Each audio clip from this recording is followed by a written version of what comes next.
Berikut adalah penjelasan dan pemaparan saya mengenai materi spinal cord injury atau cedera tulang belakang.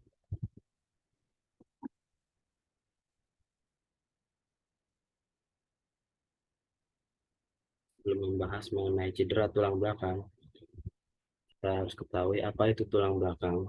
Tulang belakang berfungsi sebagai penyangga kepala, bahu, dan tubuh manusia agar mampu berdiri tegak, duduk, berjalan, dan bergerak dengan fleksibel.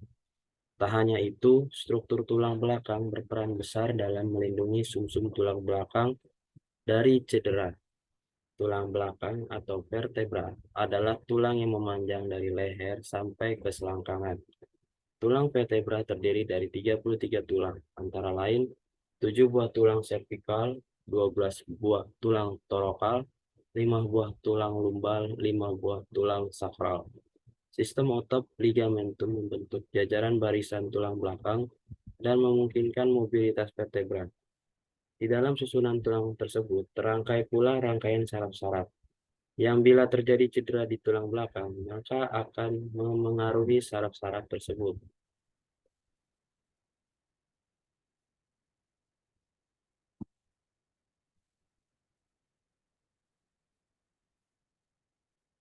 Kemudian, apa itu spinal cord injury? Spinal cord injury atau cedera tulang belakang adalah cedera mengenai cervical, thoracalis, dan lumbalis akibat trauma, jatuh dari ketinggian, kecelakaan lalu lintas, benturan yang keras pada saat berolahraga, dan sebagainya, yang dapat menyebabkan fraktur atau pergeseran satu atau lebih tulang belakang, sehingga mengakibatkan defisit neurologis. Spinal cord injury adalah cedera yang terjadi karena trauma sumsum tulang belakang atau tekanan pada sumsum tulang belakang karena kecelakaan yang dapat mengakibatkan kehilangan atau gangguan fungsi baik sementara maupun permanen. Di sini spinal cord injury terdapat 5 sindrom 2 utama cedera medular spinalis incomplete.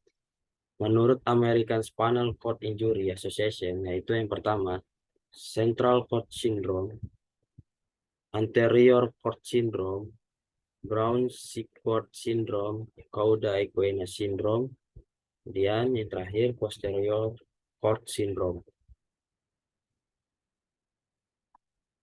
Gejala penderita spinal injury. Spinal cord injury mempunyai gambaran klinik yang berbeda tergantung letak lesinya atau cederanya. Pasien dengan cedera medula spinalis dapat merasakan nyeri yang hebat atau mati rasa pada area-area tertentu pada tubuhnya. Selain itu,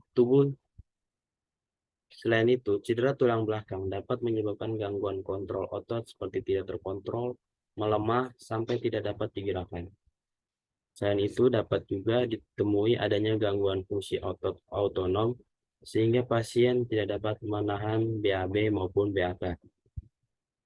Spinal cord injury juga dibagi menjadi 3 fase, yaitu yang pertama fase akut atau spinal shock. Fase akut berlangsung 2 hingga 3 minggu pertama pada saat cedera tersebut. Kemudian yang kedua fase subakut atau juga fase pembentukan diperkirakan terjadi 3 minggu hingga 3 bulan setelah cedera tersebut. Kemudian yang ketiga fase kronik atau juga disebut sudah memulai membaik pada saat cedera itu berlangsung.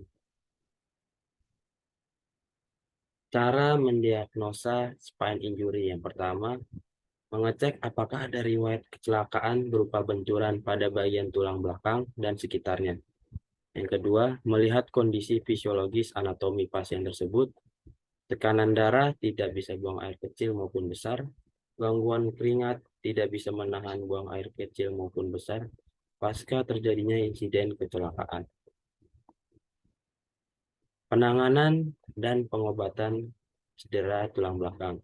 Yang pertama ada memastikan lokasi pasti dari benturan yang terjadi. Kemudian segera lakukan pemeriksaan MRI, Magnetic Resonance Imaging. Kemudian yang kedua, setelah pemeriksaan MRI, akan dapat diketahui langkah penanganan berikutnya. Bisa dilakukan dengan operasi, pemberian obat anti pembekakan, yang menurut penelitian dapat menurunkan resiko terjadinya kelumpuhan. Kemudian ada rehabilitasi medis spine cord injury. Yang pertama ada fase akut. Dilakukan yang pertama itu ada namanya positioning. Positioning dapat dilakukan oleh perawat maupun fisioterapis, terutama jika pasien hanya mampu bergerak dengan bantuan orang lain. Kemudian ada latihan gerak pasif. Latihan gerak pasif harus dilakukan pada semua sendi pada anggota gerak yang mengalami plegia atau cederanya. Kemudian ada gerakan yang ketiga, tes terapi dilakukan pada pasien-pasien dengan gangguan pernafasan atau penyakit paru kronik. Pasien dengan tetraplegi memerlukan tes terapi karena dapat terjadi atopi pada otot-otot interkostalis. Kemudian ada gerakan exercise. Yang exercise dibagi menjadi dua. Yang pertama, paraplegia. Latihan penguatan untuk anggota gerak atas dilakukan seawal mungkin. Kedua, tetraplegia, gerakan aktif pada anggota gerak atas dilakukan pada posisi yang tidak mengganggu posisi servikal. Kemudian ada fase pemulihan. Fase pemulihan yang pertama itu ada mobilisasi dengan kursi roda. Kursi roda yang digunakan bisa berupa kursi roda manual maupun kursi roda elektrik. Penggunaan kursi roda ini sangat penting bagi pasien untuk dapat bergerak dan membangun kemandirian. Pasien dengan kursi roda manual dapat berlatih mengoperasikan kursi rodanya pada jalan yang menanjak ataupun menurun serta pada jalan yang ada tangganya. Kemudian yang kedua, transfer. Pada saat awal pasien dapat diajarkan untuk miring ke kanan dan miring ke kiri dan duduk di atas tempat tidur. Lalu dapat dilanjutkan untuk berpindah dari tempat tidur ke kursi roda maupun sebaliknya.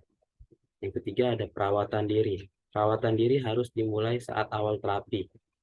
Pasien harus diajarkan untuk mengurangi tekanan-tekanan pada bagian tubuhnya setiap 10 hingga 15 menit. Sehingga selanjutnya hal tersebut dapat menjadi suatu reaksi yang otomatis. Pasien diajarkan untuk melatih gerakan pasif sendiri dan melaporkan kepada terapis bila ada gerakan yang sulit dilakukan.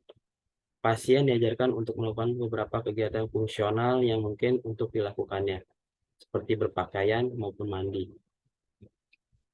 Yang keenam, latihan berdiri dan berjalan. Seperti saat latihan duduk, pasien harus diajarkan untuk kompensasi secara yang hilang pada bagian bawah. Untuk berdiri dan berjalan membutuhkan beberapa ortosis atau dengan menggunakan kruk, tergantung yang terkena dan kondisi pasien tersebut. Yang ketujuh ada kemandirian. Untuk seorang muda yang menderita paraplegia, kemungkinan besar ia akan dapat hidup secara mandiri dan dapat kembali bekerja. Modifikasi pekerjaan mungkin diperlukan apabila pekerjaan yang lama tidak dapat dilakukan dengan nyaman pada kondisinya saat ini. Mungkin itu saja penjelasan dari saya mengenai spinal cord injury atau cedera tulang belakang. Yang lebihnya mohon maaf. Terima kasih. Wassalamualaikum warahmatullahi wabarakatuh.